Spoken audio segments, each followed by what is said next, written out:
Bonjour et bonsoir, shalom à tous les bien-aimés, mes frères et sœurs. Quelle gloire, quelle grâce d'être encore ici, 2024, de nous retrouver, de partager encore la sagesse excellente, la sagesse de Dieu, son amour ensemble. Merci infiniment, Seigneur éternel, pour cette grâce que tu nous as fait, la grâce qu'on n'a pas méritée, mais tu nous as quand même donné, tu nous as sélectionné.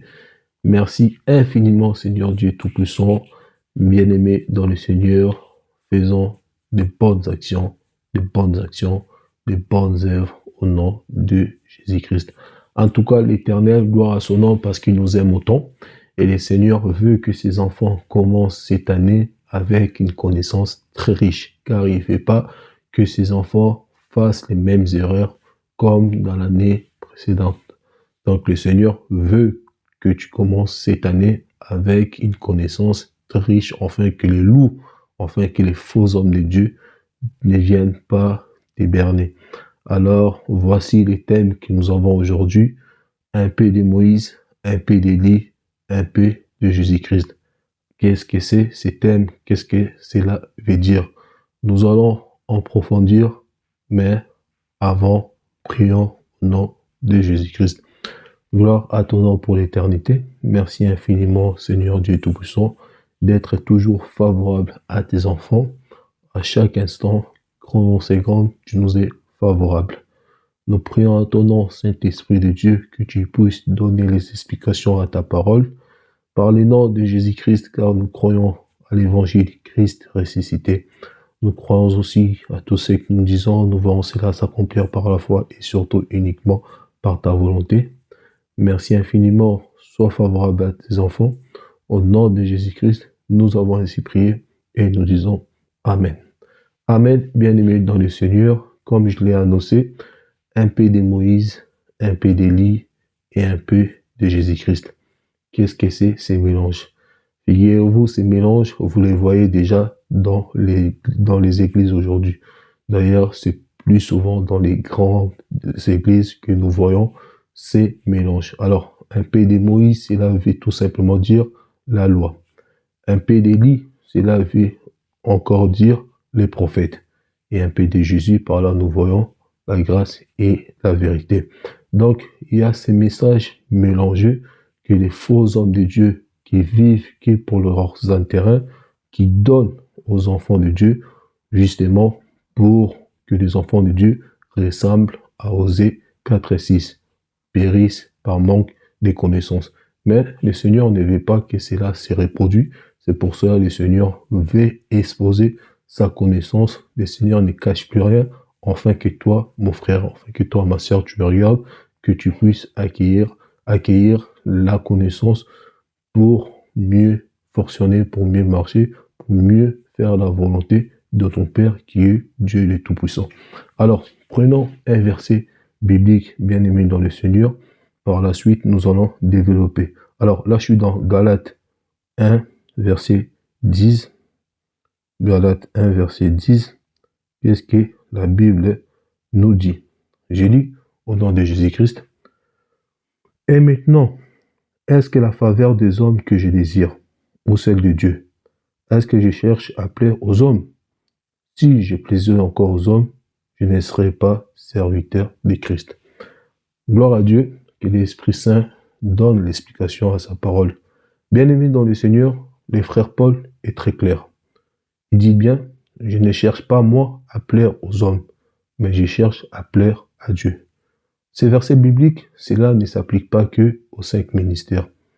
5 ministères, cela veut dire aux apôtres, aux prophètes, aux pasteurs, aux docteurs, aux évangélistes. Cela applique aussi aux enfants de Dieu. Pourquoi? Parce que moi, l'enfant de Dieu que je suis, vous, enfants de Dieu que vous êtes aussi des messagers de Dieu. Donc Dieu peut t'utiliser pour que tu puisses passer le message à ton frère et aussi bien à ta sœur. Donc, en tant que messager de Dieu, tu es soumis à faire la volonté de Dieu. Donc par là, tu ne te préoccupes pas à faire la volonté des hommes. Donc, en tant qu'enfant de Dieu, en tant que messager de Dieu, donc je dois me plier à la volonté de Dieu et non la volonté des hommes. Mais qu'est-ce qui se passe dans les églises aujourd'hui? Alors, dans les églises, je vais prendre un exemple. Il y aura un fidèle, un frère, qui sera en, qui sera en problème avec son épouse. Donc, les frères en question, vu qu'il s'attend bien avec les pasteurs, donc il va aller se poser des problèmes, ou encore c'est la femme qui va aller voir les pasteurs pour lui dire, voici j'ai ça, j'ai ceci, mon mari me trompe.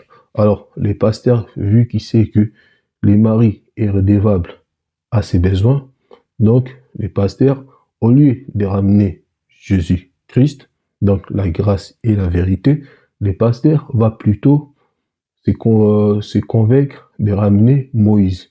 Par là, il va prendre un verset dans la loi pour parler de la polygamie soit autorisée. Donc, vous voyez un peu, donc par là, en fait, les pasteurs, il va vouloir là servir ses propres intérêts, son ventre, que d'appliquer la grâce et la vérité. Voilà pourquoi et maintenant, il y a des mélanges, des prédications, parce que on mélange Moïse, Élie et ensuite la grâce, alors que c'est interdit. Alors, nous allons continuer par la suite.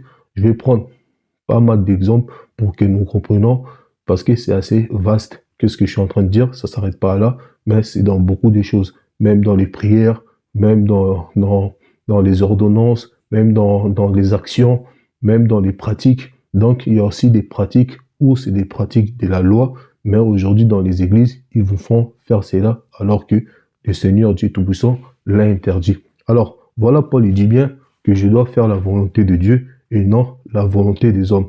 Pourquoi? Parce que Paul avait la connaissance que dans l'ancien temps, quand je parle dans l'ancien temps, je parle là sous la loi, que Dieu avait interdit cela. Dieu a interdit cela par Pierre. Pierre a voulu faire cela par manque de connaissances. Mais lisons-les ensemble pour comprendre cela beaucoup mieux. Alors, excusez-moi. Là, je suis dans Matthieu 17, chapitre verset 1 à 8. La Bible dit ceci. Je lis au nom de Jésus-Christ. 6 jours après, Jésus prit avec lui Pierre, Jacques et Jean, son frère, et les conduisent à l'écart sur une haute montagne. 2. Il fit transfigurer devant eux. Son visage resplendit comme le soleil, et ses vêtements devinrent blancs comme la lumière. Et voici Moïse et Élie leur apparurent, s'entretenant avec lui. Je mets un point virgule. Donc Moïse, comme je vous ai dit, Moïse, c'est la loi, Élie, les prophètes, et Jésus, la grâce et la vérité. Donc les trois sont ensemble. Ils s'entretiennent. Alors, verset 4. Pierre, prenant la parole, dit à Jésus, Seigneur, il est bon que nous soyons ici. Si tu le veux, je dresserai ici 3 tentes, une pour toi, une pour Moïse, une pour Élie. Donc là, Pierre veut faire que ce que on voit aujourd'hui par les faux hommes de Dieu, ou peut-être par certains qui n'ont pas la connaissance, ou encore peut-être, ou encore d'autres qui ont la connaissance, mais ils ont leur contrat, des pactes avec les diables, donc ils les font pour leurs propres intérêts. Donc ils mélangent l'évangile de la grâce avec la loi et les prophètes. Alors, verset 5. Écoutez bien, qu'est-ce que la Bible dit? Comme il parlait encore, une nuée lumineuse les ouvrit, et voici une voix fit attendre de la nuée ces paroles. Celui-ci est mon fils bien-aimé, en qui j'ai mis toute mon affection, écoutez-le. La Bible dit bien dans le verset 5, comme il parlait encore une nuée, donc le Seigneur Dieu Tout-Puissant, il n'a même pas laissé Pierre le temps de finir, car c'était inacceptable qu'il puisse même y penser ou parler de ça. Donc, le temps de Moïse, le temps de la loi, le temps d'Élie, le temps des prophètes, cela avait pris fin dans la loi. Pourquoi? Il fallait qu'ils disparaissent pour que le Seigneur Jésus-Christ continue les chemins lui seul.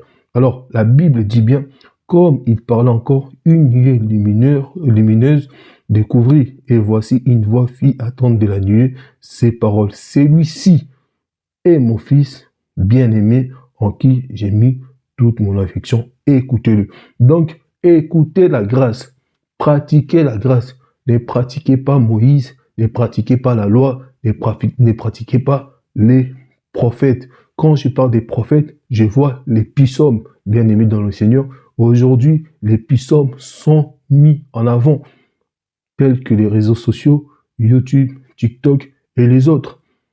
Ils ont remplacé les psaumes par les noms de Jésus, tels que les psaumes 90, 91, 28, 110 et bien d'autres, 121. Il vous propose même avant de dormir, voici les psaumes pour bien dormir, voici les psaumes pour bien commencer la journée, voici les psaumes pour que Dieu te bénisse, voici les psaumes pour te protéger des démons. Mais bien aimé, soyons réalistes. Est-ce que les psaumes vont te protéger des démons? Ou c'est Jésus qui te protège des démons? Est-ce que les psaumes vont te guérir? Ou c'est Jésus qui guérit? Est-ce que les démons vont fuir devant toi parce que tu parles des psaumes? Ou les démons fuient devant le nom de Jésus-Christ? Voilà, donc c'est des choses que un pasteur, un faux pasteur ou un pasteur démoniaque va venir à toi pour te faire entrer ces choses-là dans la tête. Et si tu n'as pas la connaissance, tu vas l'accepter. Alors que c'est le nom de Jésus qui domine toute chose. La Bible dit ceci: il n'y a qu'un seul nom qui nous a été donné sous les cieux, c'est le nom de Jésus-Christ. Et les démons ont peur, les démons courent, les démons tremblent devant le nom de Jésus, mais pas devant les psaumes, bien-aimés dans le Seigneur. Donc, ça, c'est encore un œuvre de malin, donc de gens qui servent les diables, les gens qui servent leur propre ventre, leurs propres intérêts, c'est eux qui mènent Moïse, qui mènent Élie dans la grâce, alors qu'ils ne sont pas censés se trouver là. Je continue, bien aimé, avec le verset 6. Lorsqu'ils entendirent cette voix, les disciples tombèrent sur leur face et firent saisir d'une grande frayeur. Mais Jésus s'approcha, les toucha et dit: levez-vous, n'ayez pas peur. Verset 8. Et ils levèrent les yeux et ne virent que Jésus seul. Le verset 8 est clair. Donc, lorsqu'ils ont levé leurs yeux, ils n'ont pas vu Moïse, ils n'ont pas vu Élie, donc ils ont vu Jésus seul.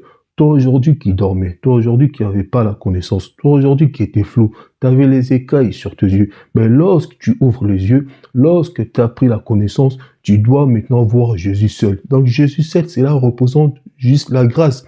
Donc dès que tu connais, bien aimé, la connaissance, ça se médite. Dès que tu accueilles la connaissance, donc tu dois voir qu'est la grâce, tu dois voir qu'est Jésus. Hébreux 12, 1, tu dois voir que Jésus, tu dois garder la foi en toi, que en Jésus-Christ, et non les psaumes, et non la loi, non Moïse. Mais aujourd'hui, dans les églises, ils vont vous ramener à faire des pratiques de la loi. Les pratiques de la loi, comme je vous ai dit, on va en arriver. Je ne vais pas en parler plus vite, parce qu'on va en arriver dans les pratiques de la loi qu'aujourd'hui les églises vous font faire. Mais continuons, bien aimé, avec Luc 16, verset 16.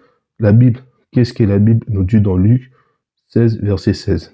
Alors, Luc 16, 16, la Bible dit ceci, je lis au nom de Jésus-Christ. La loi et les prophètes ont subsisté jusqu'à Jean. Depuis lors, le royaume de Dieu, depuis lors, le royaume de Dieu est annoncé et chacun use de violence pour y rentrer. Ça, c'est le Seigneur Jésus-Christ lui-même qui parle.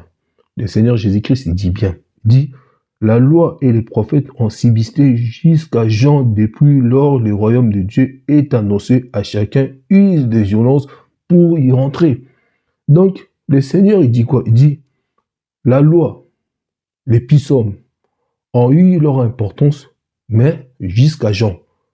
Là, maintenant, ils ont plus leur place. Donc, ils ont été décalés, ils ont été mis à l'écart.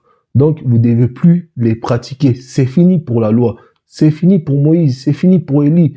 Vous devez plus pratiquer les ordonnances, les actes que la loi vous a prescrits.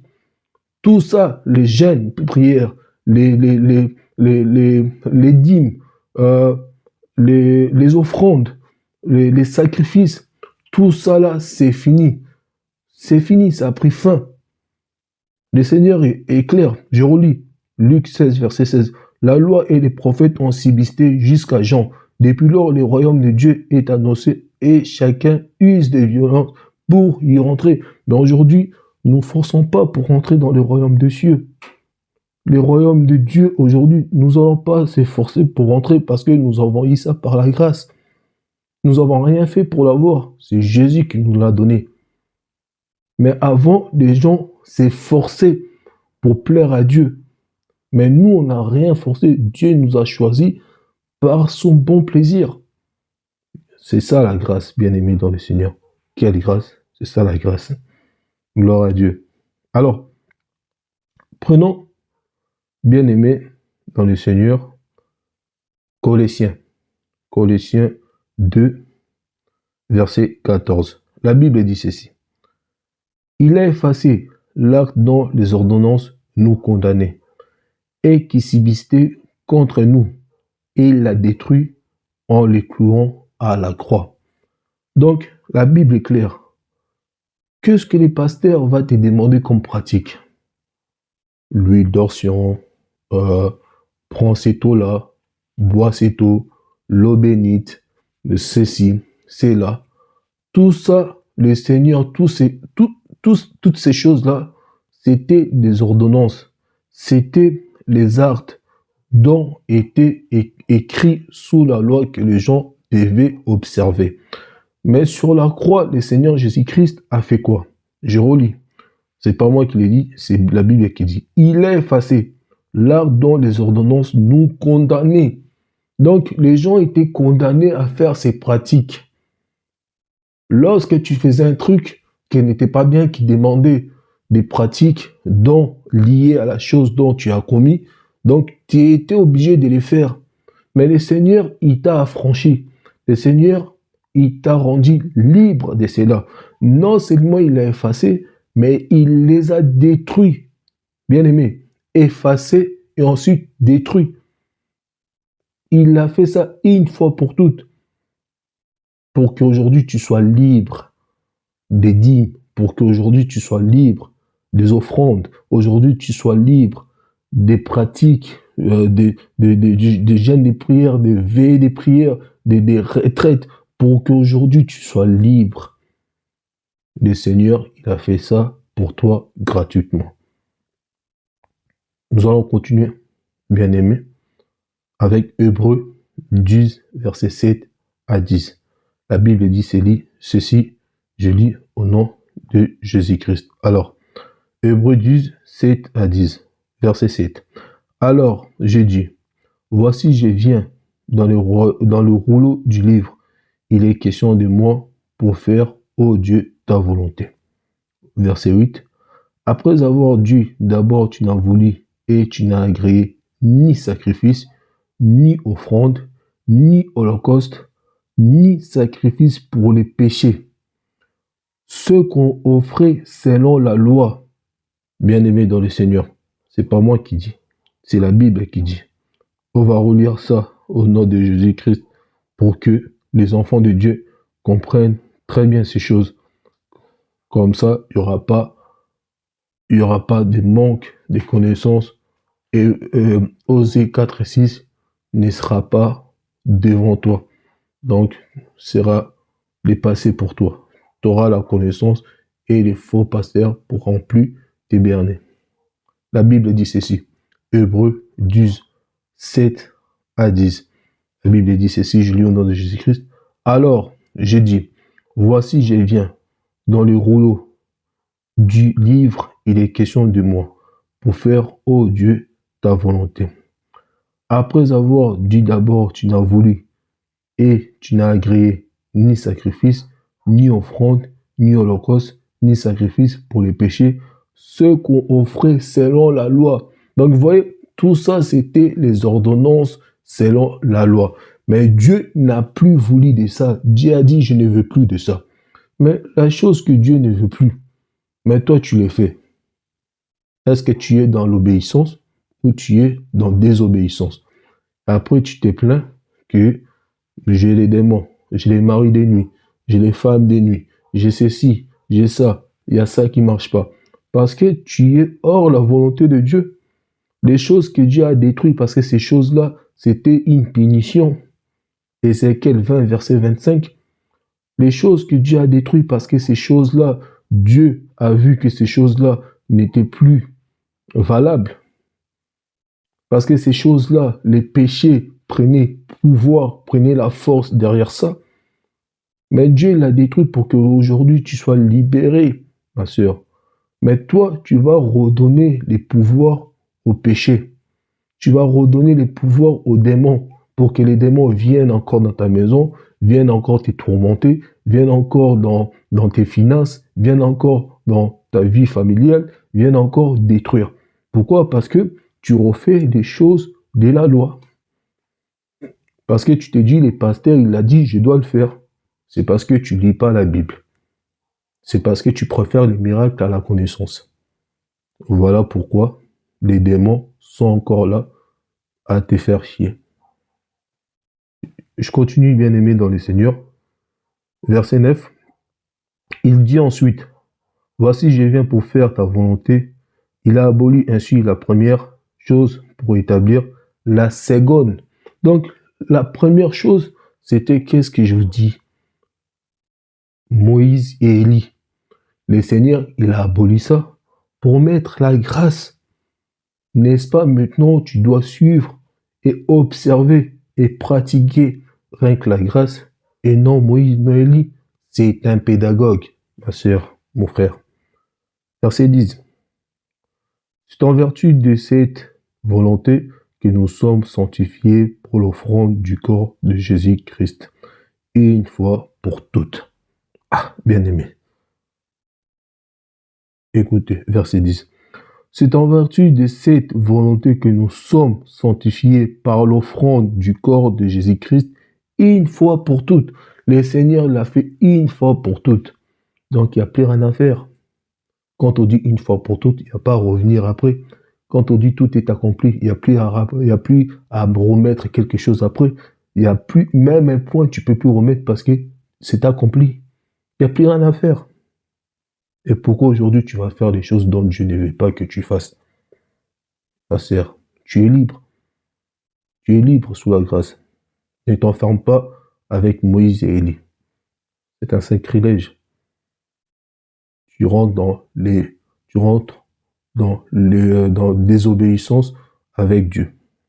Alors, continuons, bien aimé, avec l'avant-dernier verset, Hébreux 4, 8 à 11. La Bible dit ceci, je lis au nom de Jésus-Christ. En effet, si Josué avait assuré les repos aux Israélites, Dieu ne parlerait pas après cela d'un autre jour. La Bible dit, Dieu a voulu donner du repos aux enfants d'Israël, mais le repos n'a pas été assuré par Josué. Je continue avec le verset 9. En effet, si Josué avait assuré les repos aux Israélites, Dieu ne parlerait pas après cela d'un autre jour. Donc, par là, nous comprenons que Josué n'a pas assuré les repos dont Dieu lui avait ordonné. Donc, voilà pourquoi par la suite, l'Éternel Dieu Tout-Puissant va parler d'un autre repos. Là, j'y vais dans le verset 9. C'est donc qu'un repos reste pour les peuples de Dieu, un repos semblable à celui de Dieu le septième jour. Verset 10. Car celui qui est rentré dans le repos de Dieu se repose de ses œuvres comme Dieu se repose des siennes. Bien-aimé dans le Seigneur, la Bible te dit, toi qui rentres dans le repos, et par là, je précise, les repos auxquels la Bible certifie ici, c'est la grâce.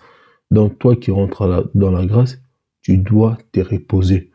Te reposer, cela veut tout simplement dire les ordonnances, les actes dont la loi nous condamnait, c'est effacé. Donc, dans la grâce, tu es rentré avec un repos. Donc, tu n'as plus rien à faire, tu n'as plus à faire les offrandes, tu n'as plus à faire des sacrifices, tu n'as plus à gêner, tu n'as plus à faire tout cela parce que tu es rentré dans les repos. Mais je continue avec verset 11. Bien-aimés dans le Seigneur, la Bible dit ceci. Empressons-nous donc d'entrer dans ce repos afin que personne ne tombe dans la désobéissance. L'exemple des Israélites. Donc, bien-aimé, la Bible, le verset 11 est très fort. Il dit bien, toi qui es dans la grâce, toi qui es l'enfant de Dieu, rentre dans le repos, abandonne Moïse, abandonne Élie, pour que tu ne sois pas dans l'eau, pour que tu ne sois pas dans désobéissance envers ton Père, envers Dieu. Parce que si tu es sous la grâce et que tu abandonnes pas les pratiques de la loi, donc tu es en désaccord avec ton Dieu et tu redonnes les pouvoirs aux démons, tu redonnes les pouvoirs au péché et le péché va, euh, va se manifester, le péché va être présent dans ta vie. C'était clair, bien-aimé dans le Seigneur. Nous allons là prendre le dernier verset et nous allons nous quitter avec Éphésiens 1, verset 2. Le frère Paul nous dit ceci, que la grâce et la paix vous soient données de la part de Dieu, notre Père, et du Seigneur Jésus-Christ. Donc la grâce vous soit donnée, la grâce vous a été donnée, observez la grâce, pratiquez la grâce, restez-y dans la grâce et gardez votre cœur auprès de la grâce et la vérité mobile qui est Jésus-Christ. En tout cas, que l'Éternel nous soit favorable pour la suite. J'espère vraiment que les enfants de Dieu ont compris les messages par la grâce et par l'explication, et lui, le seul, l'enseignant par excellence, le Saint-Esprit. Pour l'heure, on se reverra si cela plaît à Dieu. Passez un bon janvier, bonne année, meilleurs vœux, que tout se passe selon la volonté de Dieu. Je vous dis à bientôt si cela plaît à Dieu. Merci. Au revoir.